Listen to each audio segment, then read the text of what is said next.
3 മാസത്തോളം തിരഞ്ഞുമടുത്ത കാണാതായ സ്വർണം ഒടുവിൽ ഫേസ്ബുക്ക് പോസ്റ്റിലൂടെ ഉടമസ്ഥനെ തേടിയെത്തി. റെസ്റ്റോറന്റ് ജീവനക്കാരാണ് കളഞ്ഞുകിട്ടിയ സ്വർണം സൂക്ഷിച്ചു വെച്ച് ഉടമസ്ഥന് തിരികെ നൽകിയത്. തിരൂർ പോലീസ് ലൈനിലെ ഗണപതി ഭവൻ റെസ്റ്റോറന്റിലെ ജീവനക്കാരാണ് മാതൃകയായിരിക്കുന്നത്. ഗുരുവായൂർ വടക്കേക്കാട് ചന്ദനത്ത് വീട്ടിൽ നദീം എന്ന വ്യക്തിയുടെ ഭാര്യയുടെ പാദസരമാണ് കളഞ്ഞുപോയത്. 3 മാസം മുൻപ് തിരൂർ പോലീസ് ലൈനിൽ പ്രവർത്തിക്കുന്ന ഗണപതി ഭവൻ റെസ്റ്റോറന്റിൽ ഭക്ഷണം കഴിക്കാനെത്തിയപ്പോഴായിരുന്നു പാദസരം നഷ്ടമായത്. എന്നാൽ എവിടെ കളഞ്ഞുപോയെന്നറിയാതെ തിരച്ചിലായിരുന്നുവെന്ന് നദീമിന്റെ സഹോദരൻ റാഷിദ് പറയുന്നു. അവിടെ ഫുഡ് കഴിക്കാൻ വന്നിട്ടുണ്ടായിരുന്നു. പിന്നെ എന്തോ മിസ്സായപ്പോ അത് പോയതാ. എപ്പോഴാണ് കിട്ടിയ 3 മാസമായി തെരഞ്ഞിട്ട് പോയിന്ന് വിചാരിച്ച സാധനമായിരുന്നു. അവിടെ ഇവർക്ക് വിളിച്ചിട്ടുണ്ടായിരുന്നു. അപ്പോൾ ഇല്ല അവരൊന്നുമില്ല. പിന്നെ ഫേസ്ബുക്കിൽ നിന്നാണ് ഇത് സംഭവം മനസ്സിലായത് കിട്ടിയെന്ന്. പിന്നെ ഇവര് വിളിച്ച് ഇപ്പോൾ വിളിച്ചതാണ്. ഇന്നലെ മിഞ്ഞാന്നാണ്ട് വിളിച്ച് കാക്ക വിളിച്ച് അങ്ങനെ കിട്ടിയതാണ്.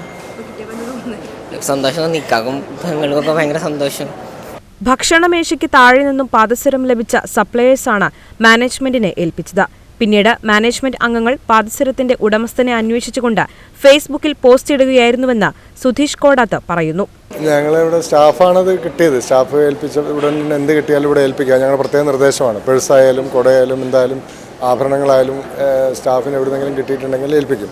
പ്രത്യേകിച്ച് ദൂരദേശത്തു നിന്നുള്ള വാഹനങ്ങളൊക്കെ വന്നാൽ ഞങ്ങൾ പ്രത്യേക നിർദ്ദേശം കൊടുക്കുകയും ചെയ്യും. എന്തെങ്കിലും വെച്ച് മറന്നിട്ടുണ്ടെങ്കിൽ അതൊക്കെ പെട്ടെന്ന് കിട്ടും. അപ്പോൾ അതിൻ്റേതായ ആളുകൾ വന്ന് അപ്പോൾ തന്നെ അത് വാങ്ങിക്കാറുണ്ട്.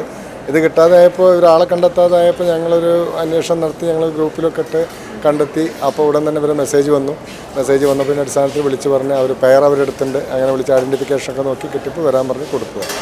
ഫേസ്ബുക്കിലും വാട്സാപ്പിലുമെല്ലാം ഷെയർ ചെയ്തു വന്ന പോസ്റ്റ് വഴിയാണ് പാദസരം തിരിച്ചു കിട്ടിയത്. നദീമിന്റെ സഹോദരൻ റാഷിദാണ് സ്വർണം ഏറ്റുവാങ്ങാനെത്തിയത്.